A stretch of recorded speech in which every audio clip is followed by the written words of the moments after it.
hay muy poca información, ya los jesuitas hicieron un laburo igual de mucha información, ahí también hay mucho antecedente, pero normalmente lo que uno más atrás se va y empieza suele ser con los mapas de IGE.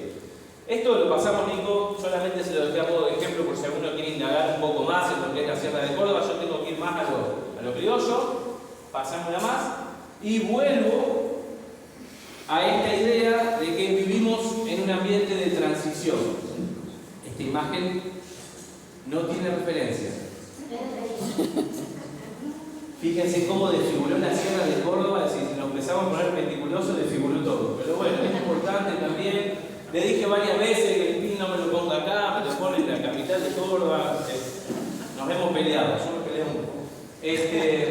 Pero sí esta idea de que vivimos en esa transición de la llanura y de las sierras. Y eso va a ser muy importante para la gestión del agua de todos los municipios. Y ahora sí, estamos divididos en dos ambientes hidrogeológicos. También desde la hidrogeología son dos ambientes distintos, no solo de la geología, sino que a nivel acuífero, un acuífero rocoso se va a estudiar de una manera y un acuífero sedimentario se va a estudiar de otra.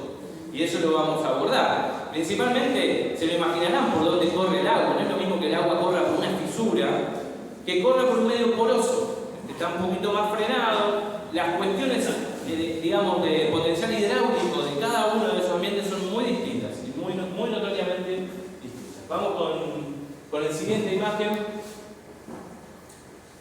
Voy a recalcar esto hasta el final. Ahora sí les traje otro diagrama bloque tridimensional de un trabajo más actualizado de Bladacín, que habla de las aguas subterráneas de la provincia de Córdoba. Ella trabaja en la zona de la isla Villa Dolores, acá. Sería al oeste, entras la sierra, ¿verdad? Al oeste de las Sierras Grandes. Fíjense cómo esta autora, que no es mía, es una autora, hace esos escalones del basamento. Los dibuja, los contempla. Es muy común en distintas partes del mundo saber que el basamento, decimos, está basculado. La palabra está basculado. Y son estas series de escalones. Y en este modelo ella no lo hizo, pero podría haber hecho que uno de estos escalones ascienda y quede una especie de bolsón. No lo hizo, pero eso también sucede. No siempre el escalón en su vida, a veces tienen esa variabilidad. Ella está intentando mostrar otra cosa, sí habla del basculamiento del basamento y también, fíjense cómo hace hincapié en la cuestión de los niveles de confinamiento y los acuíferos freáticos. Es una cuestión muy importante a diferenciar a la hora de hacer estos trabajos. Y estos círculos, después les pueden buscar en la imagen satelital. Se ven muchos círculos por esta zona.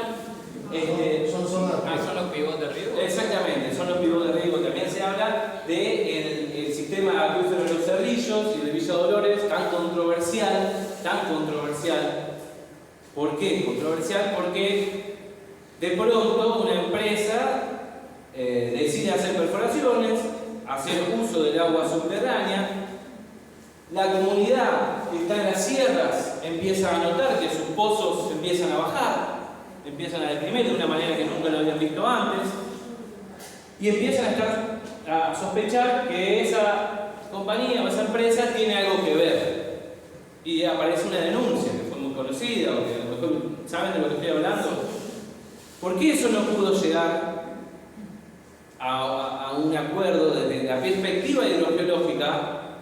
No llegaron a un acuerdo porque no hubo datos previos, no hubo antecedentes, no hubo líneas de base ambiental. Entonces, una de las partes dice, es tu culpa, es tu responsabilidad, y la otra parte dice, no, es algo natural. Pero como no podemos ver cómo se comportaba eso en el pasado, no podemos hacer la comparación con lo que está sucediendo ahora. Y esto lo traigo para resaltar la importancia de comenzar monitoreos participativos, que la comunidad conozca cuál es la línea de base ambiental de estos acuíferos. Poder sacar esta línea de base ambiental permite el día de mañana, si hay alguna modificación grande, poder comparar y decir, epa, nos estamos saliendo de la norma. Y planificar. ¿Existe en la naturaleza sin intervención del hombre la variación entre los acuíferos? ¿Qué sería la variación entre los acuíferos? Que se secan los pozos. Sí, por supuesto. Existen variaciones estacionales, lo justo lo iba a conversar en un rato, la diferencia entre lo que es observar una vez en el tiempo y monitorear. Muy importante, porque estas variables durante un ciclo hidrológico, un año hidrológico, tienen su variabilidad intrínseca, que muchas veces esa variabilidad aporta más información que el promedio. ¿Sí? Quien haya trabajado un poco con estadística sabrá que las variables que son cuantitativas, numéricas, continuas, si uno habla de un promedio, tiene que hablar de un desvío.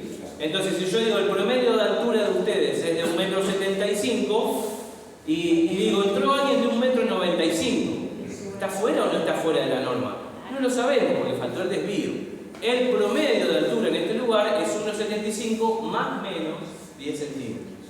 Ese es el desvío, la variabilidad intrínseca que tiene el muestreo. Entonces, en los acuíferos pasa lo mismo. Muchas veces uno dice, quiero saber el promedio del nivel de la napa, o quiero saber el promedio de salinidad, y quizás haya más información en la variabilidad en el promedio.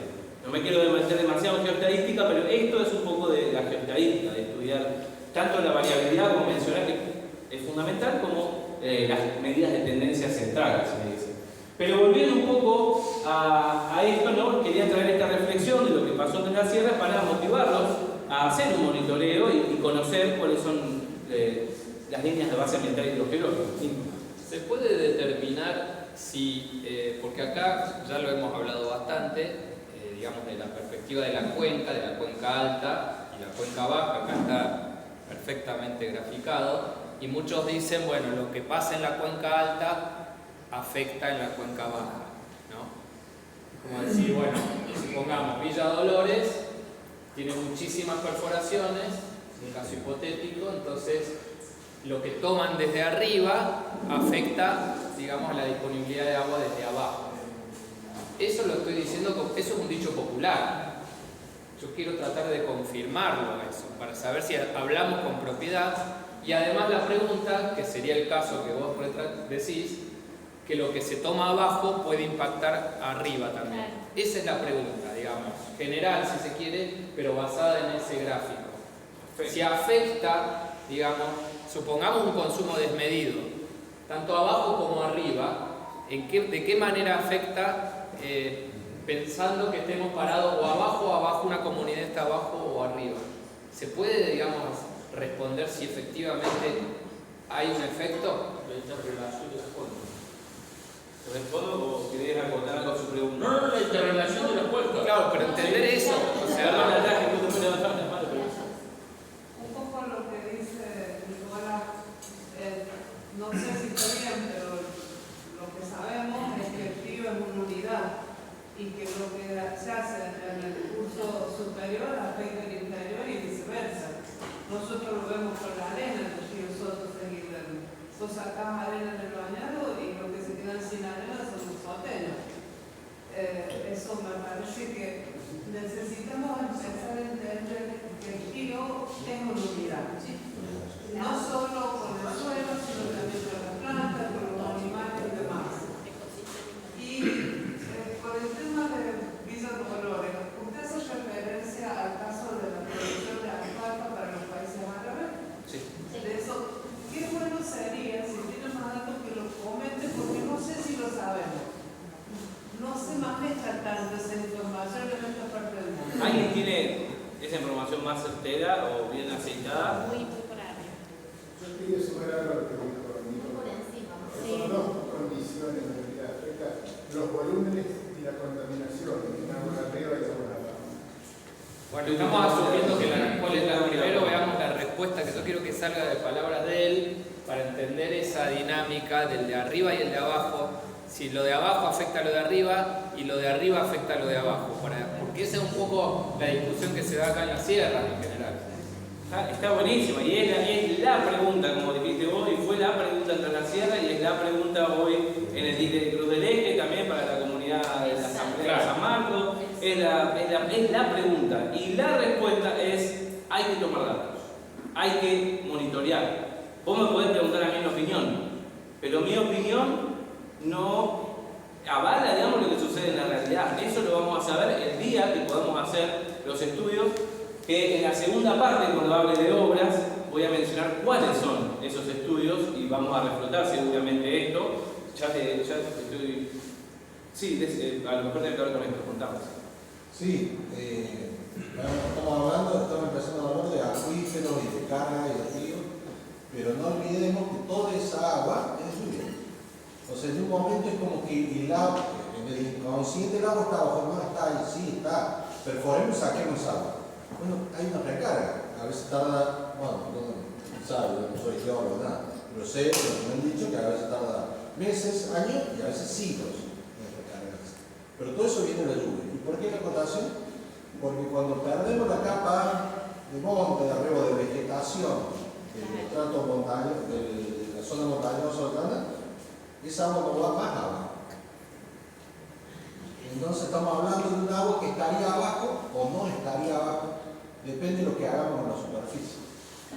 Eso me parece que está genial todo este debate que estamos teniendo y voy a volver a reforzar una idea muy importante, que es el tema de los niveles freáticos y los niveles de confinamiento. Eso tenemos que tenerlo muy presente. Una lluvia local no va a cargar los niveles confinados. Los niveles confinados se recargan en sierras altas por precipitación, y a lo que le sumo más bien precipitación podemos decir agua meteórica, porque no solo incluye la lluvia, sino la humedad de esas nubes que a veces vemos que se postran sobre la sierra y están 5 días, 6, 7 días. Posiblemente esté habiendo una recarga ahí que no sea directamente de precipitación, pero sí de agua meteórica. Eso es muy importante. Y esa recarga que se da en la parte alta de la sierra es la que va a dar, por circulación diferida, la recarga de estos niveles confinados. Entonces, una lluvia que caiga localmente en este lugar o que caiga localmente en Villa de Soto no va a recargar los niveles confinados. ¿Por qué? Porque entre medio, lo que separa la parte del acuífero freático del confinado son unos niveles de arcilla sumamente impermeables, que cuando el agua viene infiltrando y llega a ese nivel de arcilla, la arcilla absorbe el agua y no le deja ir. Así como pasa con las plastilinas, cuando le echamos una gota, si uno quiere escurrirlas no va a poder. Entonces, cuando hablamos de niveles confinados, las recargas están posiblemente sucediendo en zona alta a media, y no sean recargas locales.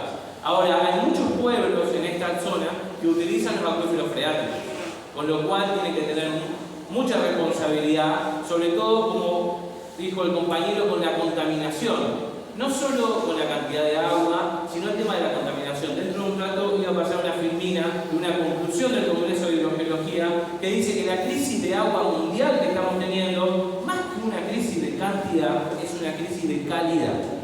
La cantidad de agua en el sistema siempre es el mismo, se mueve más para acá, más para allá, pero lo que se va modificando y es sumamente difícil de revertir es la cuestión química, la cuestión de calidad. Suena duro igual escuchar esa reflexión para nuestra zona, que es una semiárida, donde la cantidad de agua sabemos que está cero. Es cierto, acá también tenemos una cuestión de cantidad de agua a resolver, pero nunca olvidemos que la calidad es lo difícil. Agua salada hay por muchos lugares, agua dulce, potable, es cada vez menos, son cada vez menos los lugares. Y en el caso de Soto, por ejemplo, sí están haciendo una captación, la captación alveolar es de un acuífero, es de una parte freática del alveolar. Luego tienen perforaciones que asuman al sistema captando acuíferos confinados. Tienen una combinación, si me parece bien. Ustedes saben mejor. Retomando lo que hablábamos recién, que se hace esa recarga de energía en las cuencas altas y medias, está demostrado la relación entre la vegetación y los niveles de humedad y la frecuencia de precipitaciones en esas zonas. No es lo mismo que una zona alta y media con vegetación que sin vegetación. Porque, bueno, es una cuestión de física básica. Obviamente, si no hay vegetación que retenga el agua de lluvia, o la humedad ambiental, o el punto rocío, como le quieran llamar, y la infiltre, esa agua corre, va por gravedad y se va. Totalmente de acuerdo, sí. Y toda el agua que circule así en superficie y llegue su recorrido al final de la cuenca, que ahora vamos a charlar en qué cuenca estamos, va a llegar a un salar. Va a ser agua de lluvia, agua dulce, que va a seguir siendo dulce hasta que llegue al final del camino y se va a salinizar, porque pasemos a la siguiente filmina, justo voy a charlar algunos de las cuestiones que estuvimos charlando recién. Ahora retomo con lo de Tras la Sierra también, que alguien me pidió que haga como una síntesis, ahora lo retomo. Pero sí, esta diferencia que me parece importantísima, ya que lo traemos, de cuenca hidrográfica versus cuenca hidrológica. ¿Sí? Esta es la diplomatura en la cuenca, por ejemplo, Dolores San Marcos, que fue, o en este caso no es una cuenca en particular, sino que son varias en una zona, pero esa cuenca que definen desde la diplomatura es una cuenca hidrográfica. ¿Por qué una cuenca hidrográfica? Se utiliza mucho esto para estudiar porque se define a través de los límites del relieve del territorio. De modo que la IA confundió, pero o sea, por eso le dije acá, entre medio de océano, no sé, de San Valle de Junín. Me gusta tu pelea con la IA. Sí, pero la idea que quería charlar es los marrones lo más alto, ¿no? Si yo tuviese que pararme en el lugar más alto, posiblemente se posicione por acá, caminen con este filo. Bueno, estos altos topográficos son los que limitan las cuencas hidrográficas y que tienen una definición conceptual que dice que cualquier gota de lluvia que idealmente caiga en ese territorio e idealmente solamente escurra, va a llegar a un único punto de salida. En el camino a esa gota de lluvia le pueden pasar varias cosas, no solo circular, sino que quizás pueden filtrar o evaporarse, evapotranspirarse, ¿verdad? Mientras que la cuenca hidrológica, que es un concepto más de la hidrogeología, que nos enfocamos más en el acuífero, sabemos que las cuencas hidrológicas, si bien algo respetan las cuencas hidrográficas, exceden esos límites de superficie. Están conectados, eso es lo que quiere mostrar la guía, digamos, así de salido, pero ese concepto de que sepamos cuándo estamos hablando de una cuenca hidrográfica y cuándo de una cuenca hidrológica, ¿sí? Entonces, hidrológica tiene que ver con el agua del subsuelo también. Les doy otro ejemplo para que nunca se olviden. Para la cuenca hidrográfica, habrán escuchado hablar del balance, el agua que entra es la lluvia, ¿sí? Ya lo vamos a abordar, ¿no? Entonces, el agua que entra es la lluvia. Y dice la cuenca hidrográfica que tiene tres maneras de salir. Recién lo dije. Evaporarse, escurrir o infiltrarse. Imagínense si para los hidrogeólogos la infiltración va a ser una variable de salida. Todo lo contrario, es lo que esperamos que entre en el sistema. Entonces, en ese concepto, los que trabajan con cuenca hidrográfica, muchas veces trabajos de aguas superficiales y embalses, la infiltración es una salida. En cambio, para las cuencas hidrológicas, la infiltración es una entrada. Entonces, bueno, ahí hay una gran diferencia y es importante tenerlo en cuenta eso a la hora de abordar estudios de cuencas, por lo menos. No digo que una sea mejor que otra, obviamente, eso lo sabemos. Cada una tiene su utilidad, ¿verdad? Eso es lo que intentamos demostrar en esta filmina. A ver la siguiente filmina. Ya en la siguiente filmina intento situarme un poco más en dónde estamos en las cuencas de Córdoba. Un recorte de la provincia de Córdoba con las grandes subcuencas, solo que a la cuenca de Salinas Grandes le puse varios colores porque tiene varias subcuencas, ¿verdad? Pero en definitiva, fíjense que todas son como, de alguna manera, depresiones orientadas desde el sureste hacia el noroeste. Esas son cuencas alargadas, la mayoría de las cuencas, de las subcuencas que tenemos acá. Si lo tratáramos de imaginar en el territorio, serían como unos canales alargados. Traje un mapa 3D que después vamos a circular para que puedan ver esta cuestión. Y resaltar que la diplomatura que estamos teniendo, que tiene varios ejidos urbanos, está trabajando en varias subcuencas. ¿Sí? Le puse los nombres.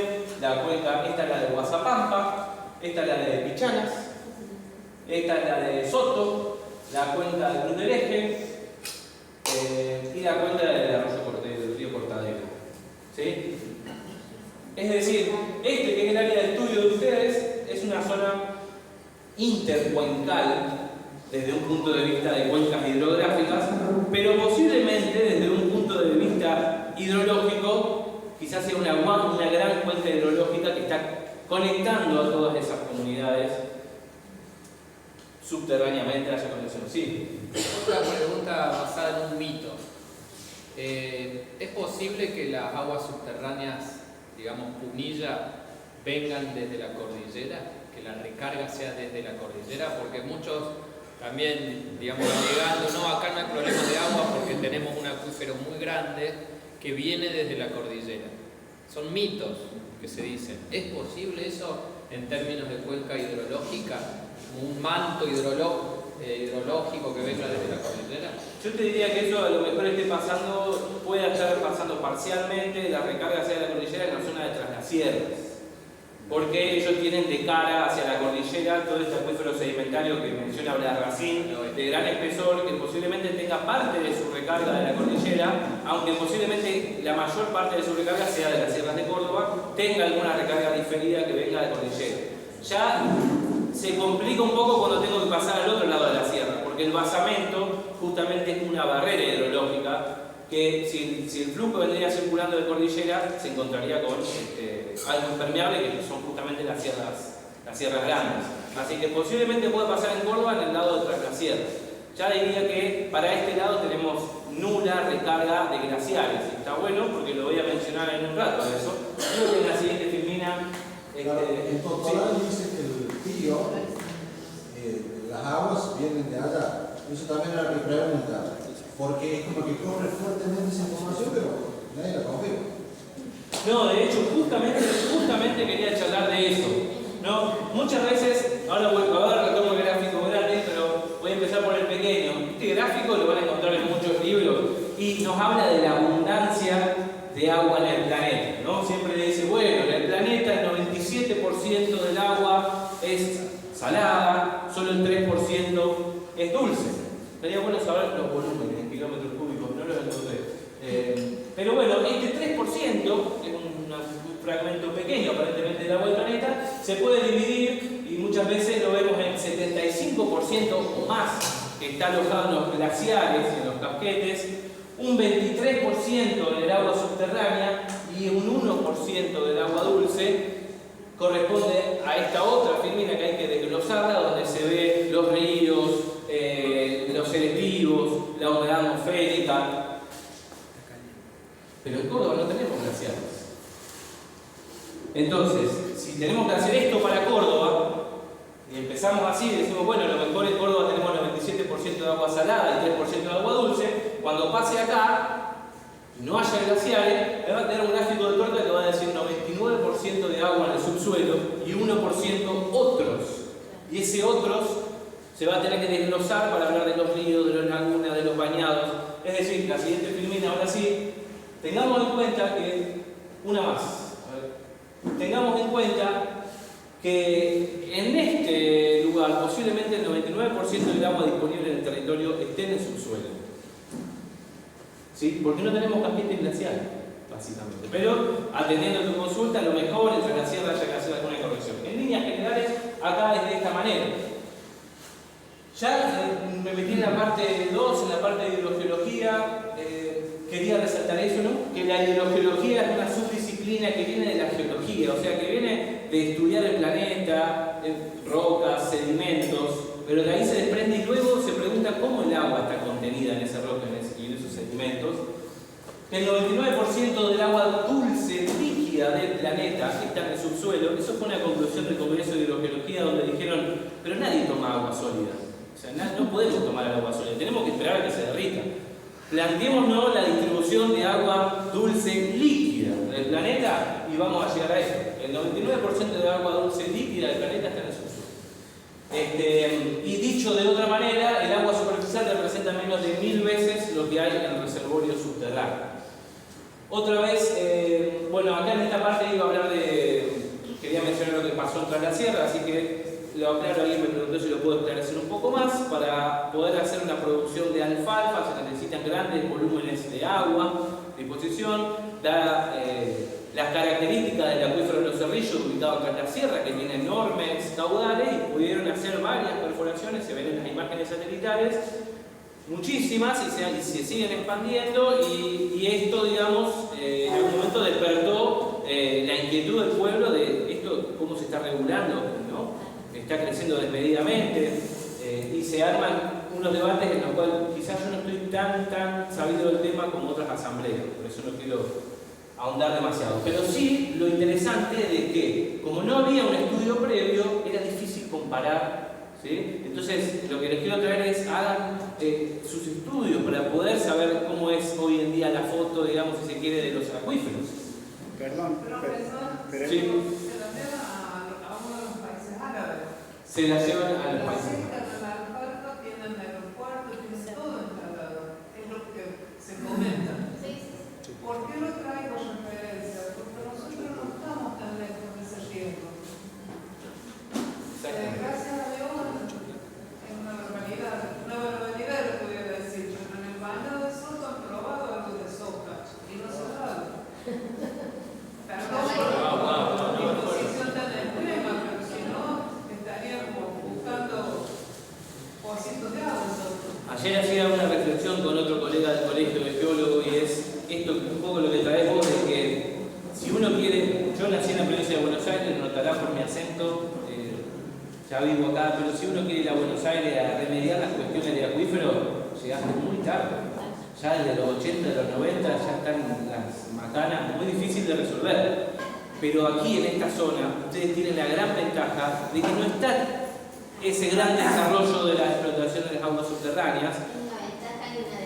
Es una ventaja y es una desventaja, pero les permite, bueno, ¿no? Como ventaja, adelantarse, regular, conocer, adelantarse antes de que llegue algo que posiblemente llegue, que son intereses, digamos, de producción y, bueno, no están tan estudiados los acuíferos en esta zona, pero lo estarán.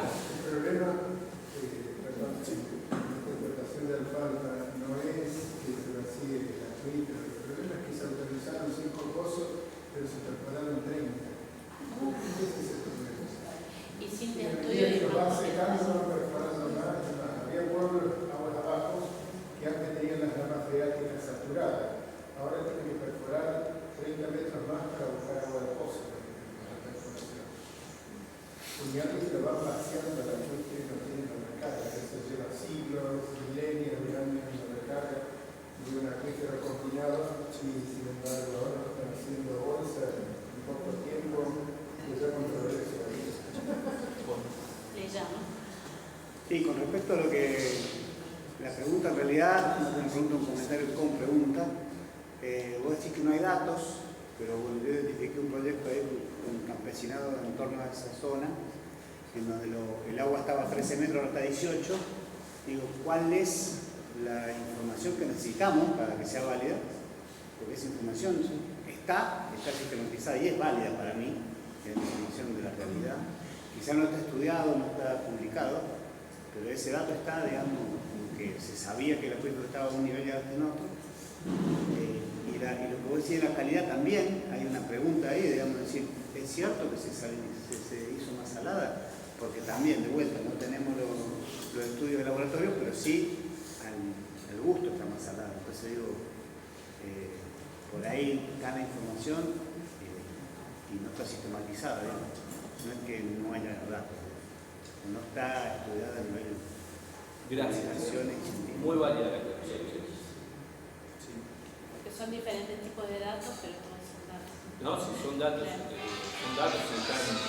si están tomados.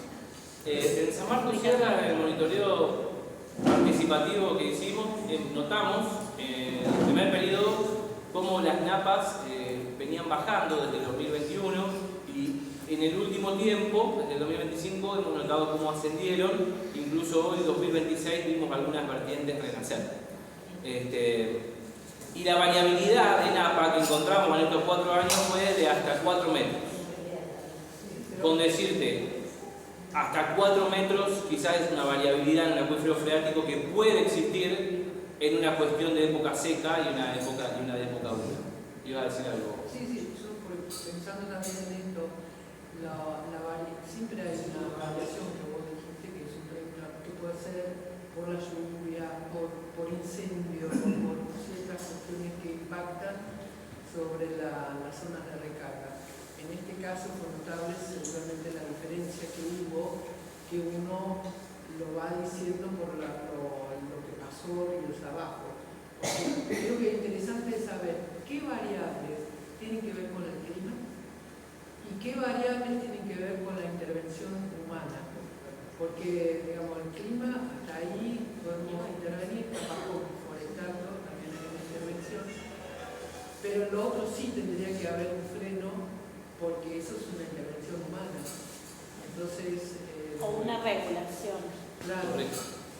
Correcto. Creo que en la parte 2, donde hablemos de perforaciones, cuando lleguemos a la parte de ensayo de bombeo, todas estas quizás cuestiones que uno se pregunta cómo resolverla o cómo encontrar la respuesta, ahí van a encontrar una herramienta muy útil. De poder, con un ensayo de bombeo, reconocer si ese nivel del acuífero es un nivel natural o si está siendo modificado por la intervención antrópica, posiblemente con lo que llamamos conos de depresión, que lo vamos a charlar en un ratito. Pero sí, me parece muy buena y las preguntas que fueron haciendo, yo noto que en la parte de herramientas van a poder encontrar herramientas para responder eso. Sí. Perdón, ¿Sí? Dijiste una palabra mágica que es estadística, ¿no? Estadística de información. Esto que está pasando con el remonte acá, con la alfalfa, secaron los acuíferos del Estado en Estados Unidos de una empresa de remonte. ¿Y por qué vinieron a Argentina? Por la legislación laxa o inexistente que había aquí. Por eso están aquí. No porque el agua sea más dulce, sino menos dulce, sino que acá tenían la beta para poder explotar eso sin control. Gracias por ese reporte. Muy importante esa reflexión. Bueno, seguimos con a ver qué es lo que viene luego. Bueno, donde les mencionaba que estos son algunos de los múltiples argumentos que hay que orientan, digamos, esta charla a la necesidad de esta gestión hídrica de los acuíferos. La siguiente.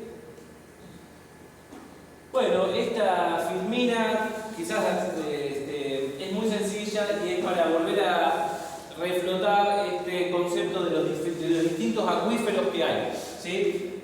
Hoy habíamos hablado de sedimento y de roca, y ahora me gustaría que puedan apropiarse del concepto acuífero sedimentario y acuífero rocoso. El acuífero sedimentario es el acuífero donde el agua está alojada entre los poros de los clastos, y si esos poros están en contacto, el agua puede circular, y a eso le decimos permeabilidad, que no es lo mismo que porosidad, porque hay algunos materiales como la arcilla que son muy porosas, pero los poros no están en contacto entre sí, entonces el agua no puede circular libremente. Porosidad no es lo mismo que permeabilidad. Y en ese sentido, la permeabilidad lo traigo porque es un valor que vamos a obtener de los ensayos de bombeo. ¿Cuánto puede circular el agua por estos acuíferos? Después tenemos acuíferos rocosos.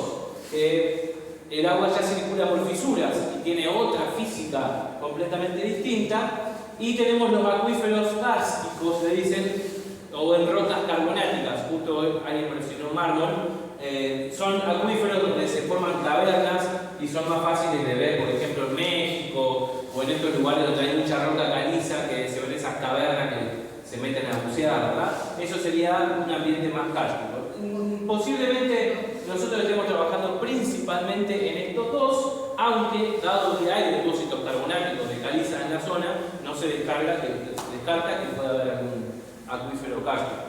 Y otra vez traerle el nivel freático, que es algo que vamos a trabajar, que es ese nivel por el cual encima ya los poros tienen aire, no tienen agua. Eso es lo que divide el nivel freático, ¿no? El nivel freático nos dice, por debajo los poros, entre los que están en los platos, están todos saturados en agua. Y por encima tienen aire y agua. ¿Iban a hacer una pregunta, perdón? El siguiente.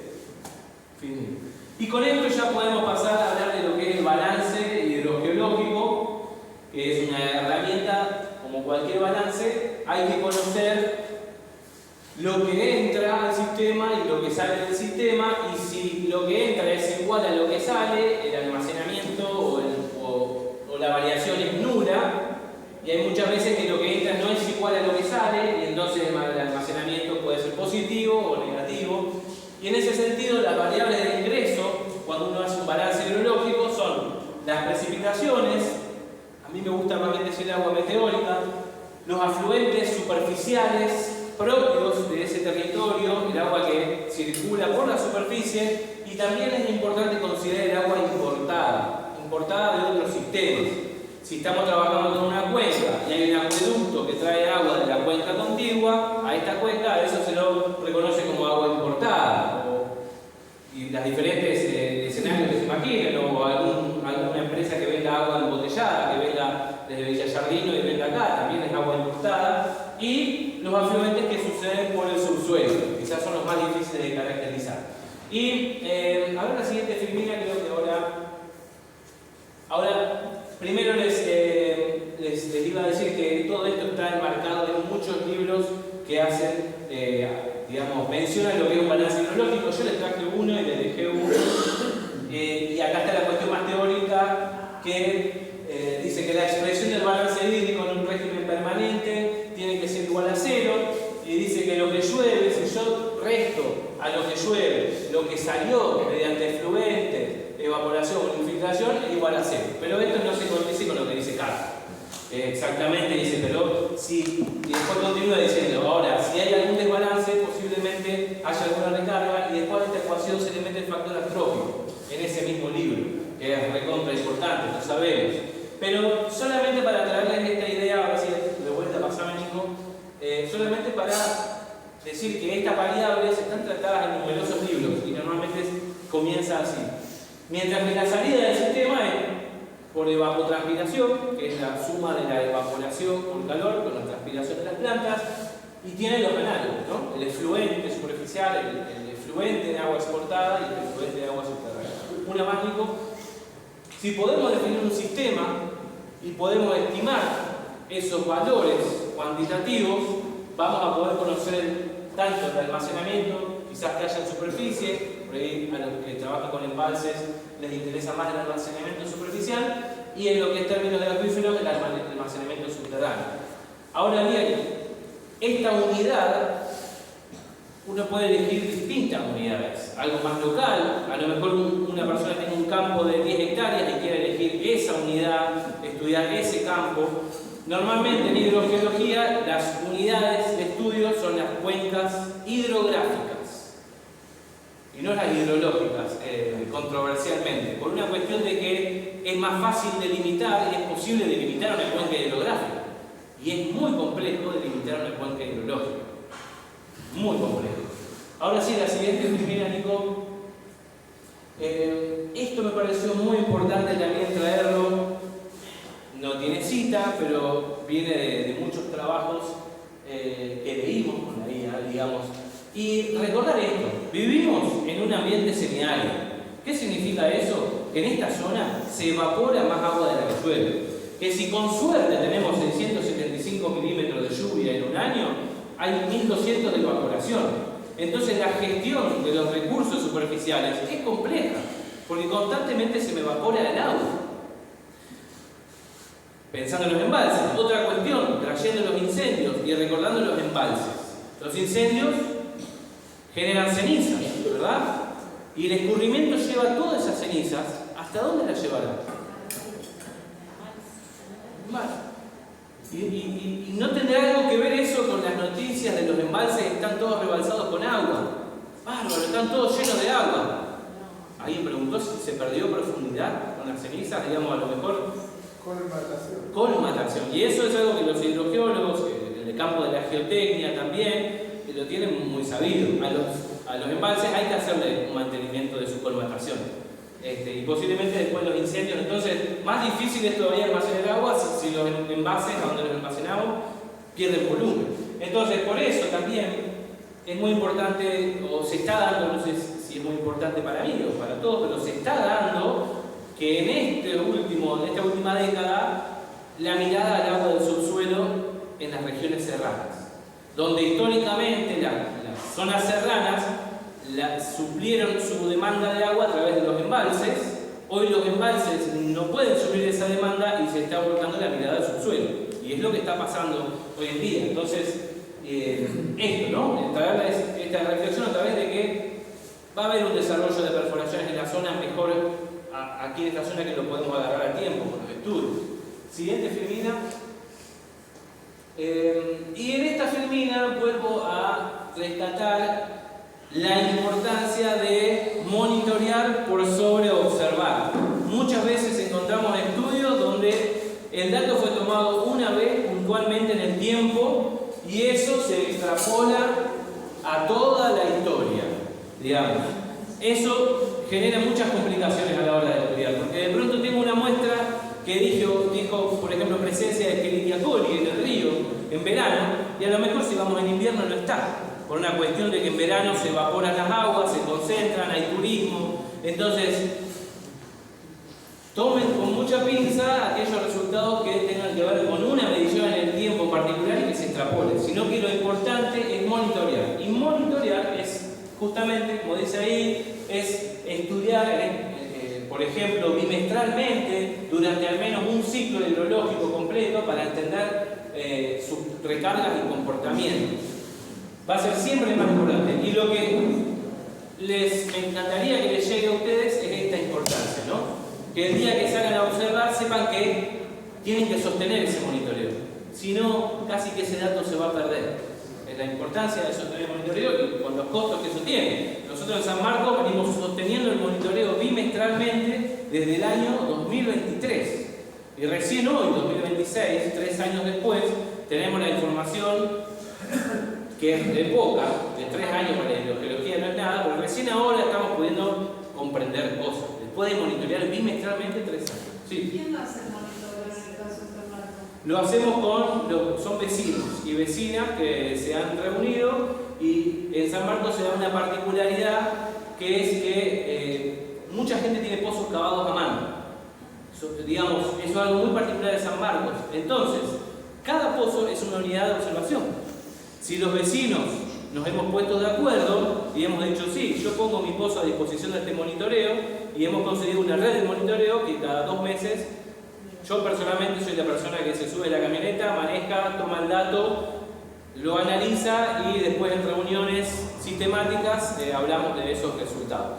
¿Qué es el ciclo hidrológico completo? Está muy buena la pregunta del ciclo hidrológico, lo traje a propósito porque el ciclo hidrológico, hablando de la lluvia, tiene que ver mucho con las lluvias, tiene un comienzo y tiene un final que difiere.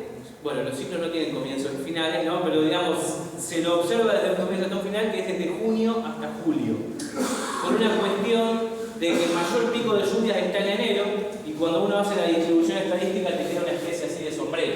Como que arranca junio, va subiendo, en enero tiene el pico máximo de lluvia y luego baja. Entonces, desde junio hasta julio, la IA no lo entendió, sería un ciclo, se lo expliqué, no lo puedo entender, sería un ciclo hidrológico, digamos.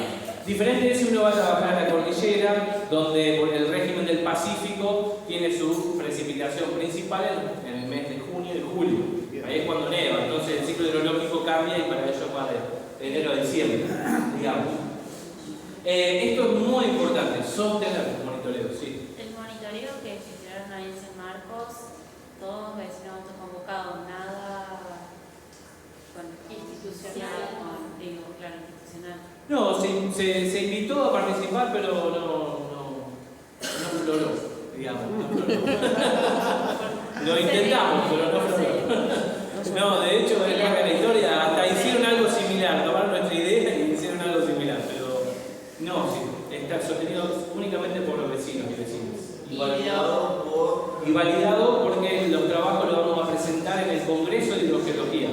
Y para presentar un trabajo en el Congreso pasa por un comité académico que nos va a revisar la información y eso es lo que nos da de la valía. Vamos a presentarlo. Vamos a hacer publicaciones científicas sistemáticas sobre lo que vamos a ir avanzando. En el trabajo hablamos de que esto es recién el comienzo y el fervor de este grupo de vecinos es poder llevar esto a nivel cuenca. No solamente en San Marcos, sino poder Tiene que resultar. estar el profesional que tenga herramientas. Sí, pero no solamente. O sea, Si es por eso, me pongo a disposición. Si es por eso, me pongo a disposición. Pero no es lo único que hace falta. La comunidad organizada es lo más importante para esto.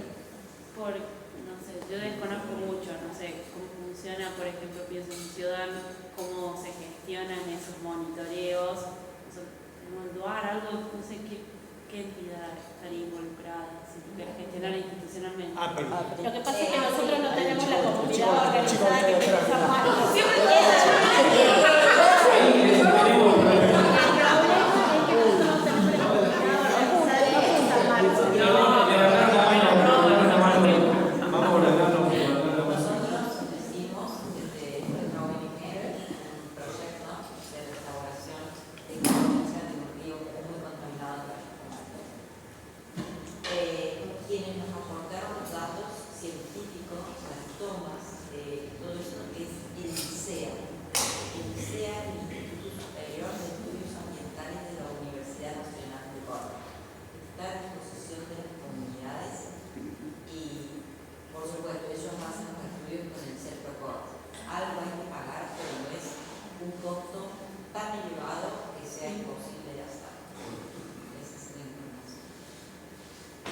para poder sortear la calidad del monitoreo que hicimos en San Marcos Severo, tuvimos que enviar muestras al laboratorio y hubo que pagar, y hubo que hacer un festival del agua.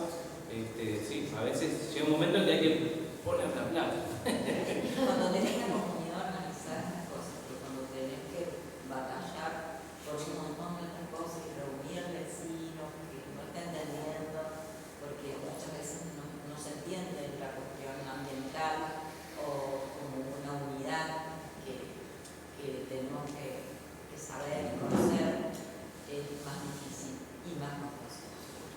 Una preguntita.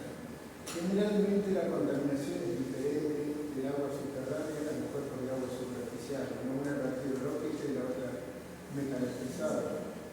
En las perforaciones generalmente se encuentran metales pesados. Minerales que en el agua superficial, en los cuerpos de agua superficial no se encuentran, pero abunda la contaminación bacteriológica. No quiero contradecirte, no sé si estoy tan de acuerdo con lo que estás mencionando, pero sí puedo aportarte algunas reflexiones. Por ejemplo, los ríos, justo el río San Guillermo viene de una zona muy metalífera, con lo cual el agua superficial de este río tiene contenidos metales. Por otro lado, cuando uno hace un análisis de agua, que también lo vamos a hablar, uno normalmente dice, bueno, quiero hacer un análisis de agua, ¿por dónde empiezo? Empiezo por el análisis físico-químico bacteriológico, y ese no contiene metales pesados. Entonces es difícil, porque vos para analizar metales pesados tenés que decirle al laboratorio qué metal pesado querés analizar. Porque si le decís quiero analizar todos los metales pesados, entonces para eso lo que se hace previamente es un estudio de antecedentes zonal para poder identificar cuál es ese elemento que tenemos sospecha y enviar ese. Pero no es tan sencillo con el tema de los metales pesados, más en esta región serrana. Te decía que el arsénico, que es un metaloide, justo, yo no estaba pensando en arsénico cuando decía metales pesados porque está ahí en la transición entre los metales y los no metales, es un elemento muy particular, que incluso forma complejo el arseniato. Lo que dice la geología es que el arsénico está presente en la ceniza volcánica, ¿no? La ceniza volcánica en la época del principio del Cenozoico, cuando la cordillera tuvo mucha actividad efusiva y largó mucha ceniza, esa ceniza voló por el aire y fue cayendo en estos territorios. Hoy esa ceniza está en el subsuelo y a veces incluso está en los acuíferos. El acuífero, cuando uno saca una muestra del acuífero y lo mira al microscopio, va a encontrar granos de cuarzo, granos de feldespato, granos de mica y tal vez fragmentos de ceniza volcánica. Y si uno le hace el análisis químico a la ceniza volcánica, tiene alto contenido de arsénico. Entonces, el contenido de arsénico está vinculado al contenido de ceniza que tenga ese elemento. Ahora, la ceniza, que es un material fino, es un material que uno, cuando diseña una perforación, puede identificarla y decirle al perforista, no pongas los filtros enfrentados a este nivel, porque tiene mucha ceniza. Y eso sucede solo si hay un geólogo, director técnico, comprometido con la obra. Porque si no, el perforista viene ya con los filtros hechos desde su galpón y baja los 10 metros de filtro, y en esos 10 metros agarrará arena, arcilla, lo que pueda, agarra todo. Y ahí es cuando se produce el ingreso del arsénico y encima lo bioconcentramos en superficie. Un elemento que no debería estar en superficie lo empezamos a sacar a través del agua y hay muchos estudios de cómo el arsénico empieza a bioconcentrarse. Entonces, todo está conectado con todo. Al final de la charla yo les iba a mencionar los aspectos legales, y en estos aspectos legales la importancia de que haya un geólogo dirigiendo la obra y cómo opera el geólogo para poder mitigar estas cuestiones. Porque en el mismo sector puede haber una perforación que saque mucho arsénico y otra que saque muy poco. Y no digo nada, porque no existe casi muestra de agua que enviemos a analizar que no tenga mínimamente algo de arsénico. Y esto es muy importante mencionarlo, porque muchas veces esperamos que el agua sana no tenga nada de arsénico. Eso difícilmente va a pasar en Argentina. De hecho, por eso los límites de arsénico van variando. En principio eran 10 microgramos o 0,1 gramos por litro, 0,01 gramos por litro, digamos. Pero como el agua tenía siempre esa concentración o un poquito más, tuvieron que correr el límite y decir, corramos el límite. Ahora el límite del arsénico es un poquito más arriba, es 0,05 miligramos litro. ¿Y qué pasó en Santiago del Estero? Que tienen grandes cantidades de ceniza y todo el agua tenía por encima del 0,05. Entonces tuvieron que correr el límite y decir, bueno, el límite en Santiago del Estero es 0,1. Entonces, ¿cómo los límites van en virtud de las cuestiones económicas? Porque ese límite no le permitía a los productores utilizar esa agua, a las comunidades extraer esa agua y ponerla en la red a disposición. Sí. La OMC lo llevó a cero. La OMC lo llevó a cero. Si acá lo llevaran a cero, ningún municipio podría poner agua en la red. Cuando vos hablas de metales, Sí. ¿qué metales estás? Por ejemplo, cobre, por ejemplo, oro, plata, magnesio, manganeso. Todo lo que cuando miremos una tabla periódica, qué pena que no la traje acá, se encuentra en el centro de la tabla periódica. Uno mira la tabla periódica, en el centro tiene los metales, de aquel lado tiene los no metales y de este lado tiene otro tipo de, digamos, electrolitos. En este caso también, ya que hablan del arsénico y que les parece un tema que es muy importante, les traigo otra reflexión, que es, si queremos saber si el arsénico está presente, lo que queremos saber es si está afectando a la sociedad. Y en el sur de Córdoba, en la Bulaye, por ejemplo, yo me acuerdo que tuvieron que traer un acueducto de otro lado porque los niveles de cáncer, por ejemplo, que estaban teniendo eran terribles. A eso iba a ir. Primero hay que sondear los hospitales si está habiendo casos de hidroarsenicismo crónico endémico, que es el acre, ¿no? El hidroarsenicismo crónico endémico es, digamos, la enfermedad, si se quiere, que resulta de la exposición prolongada al arsénico, porque no es tomar una sola vez, es tomar prolongadamente. Lo que trae eso es cáncer en la piel y cuestiones de piel. Y de tiroides. Entonces, lo primero que hay que sondear es si está pasando eso en la sociedad, como primera, a ver si está pasando. Después, si uno quiere ponerse más específico, se puede encontrar el arsénico bioconcentrado en el ser humano en la orina. Entonces, si se elige una institución pública, puede ser una escuela, más difícil, puede ser un hospital, un lugar a donde acuda la sociedad y donen muestras de orina, ahí se puede identificar si el arsénico está presente. ¿Y por qué? Porque también se sabe del arsénico, como muchos otros elementos, que tienen distintos grados de oxidación. Está el arsénico reducido y el arsénico oxidado. Y en esto, que los químicos le dicen arsénico más 3 o arsénico más 5, el arsénico más 3 es el reducido, es el que produce acre. Y muchas veces el arsénico presente es el arsénico oxidado, más 5. Pero ¿qué pasa? El laboratorio, cuando uno le pide el arsénico, no te discrimina los dos arsénicos, te lo dan una sumatoria. Si uno quiere discriminarlos, hay laboratorios más específicos. Que, bueno, yo conozco algunos en Rosario, pero debe haber en Córdoba, y hay que discriminar. Es decir, discriminame por favor el arsénico más 3, que es el que va a generar acre, del más 5. Y eso de cambiar de estado de más 3 a más 5 tiene que ver con el recorrido que tuvo esa ceniza. Si está más cerca del volcán, está menos oxidada. Si estuvo circulando por muchos ríos y por mucho viento, como suele pasar al este de nuestro país, como es Buenos Aires, Entre Ríos, Corrientes, donde hay arsénico, pero es un arsénico oxidado y que no es el que genera el acre. Entonces, y por otro lado, ya quizás esto genere controversión, si yo como hidrogeólogo tengo que hacer una lista de los 5 elementos más peligrosos y más nocivos en la salud, yo no sé si pondré arsénico. ¿Y qué pondría? pondría yo el nitrato, algunos metales pesados dependiendo de la zona, lo bacteriológico, sí o sí. El fluoruro también afecta mucho en esta zona. El flúor que proviene de... Algunos autores dicen que viene de la ceniza, otros dicen que viene de las micas, pero hay flúor en el agua, genera fluorosis dental y toda la cuestión ósea de debilitación de huesos. Esos son, a mi parecer, elementos que en la zona están siendo más nocivos que arsénico.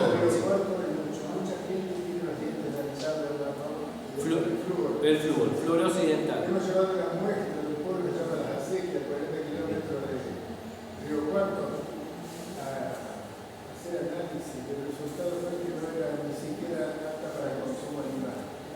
Sin embargo, era lo que sacamos de la red del pueblo. Gracias por el soporte. Seguimos, una más. Bueno, entonces... perdón, sí, adelante. No, no sabés si lo ibas a... No sabés si lo ibas a concatenar ahí, pero el balance hidrogeológico que vos haces anual en el árido, en donde estamos, por ahí, se comporta más por ciclos. Entonces le llamamos, estamos en un ciclo seco, un ciclo húmedo. Nosotros hemos trabajado con mediciones campesinas también, insisto, años de 170, 80, 180 milímetros y años de 700. Claro. Entonces, a lo mejor transmití mal el la recarga del acuífero quizás es la misma, igual lo que pasaba con los incendios, no es solo un problema de que se colmata abajo, sino que ya no se retiene arriba. Claro. Es agua que debería haber infiltrado. Entonces, son esas dos variables que me quedaban con el ciclo. Es clave lo que dicen, los incendios que afectan cuencas altas afectan seguramente la recarga diferida de los acuíferos confinados que están más abajo, eso estamos de acuerdo. Y está bueno lo que mencionaron, a lo mejor yo transmití mal el concepto. Lo que quise decir es que ese ciclo de junio a julio es la unidad. Menos de eso no se puede medir. No puedes medir marzo, abril, mayo y terminar. Y decir, hice 3 monitoreos, no, porque necesitas tener la continuidad de un ciclo, esa es la unidad mínima. Después de eso hay que extenderlo en el tiempo, tener 50 años, datos históricos. Y ahí se ve bien estos ciclos húmedos y secos.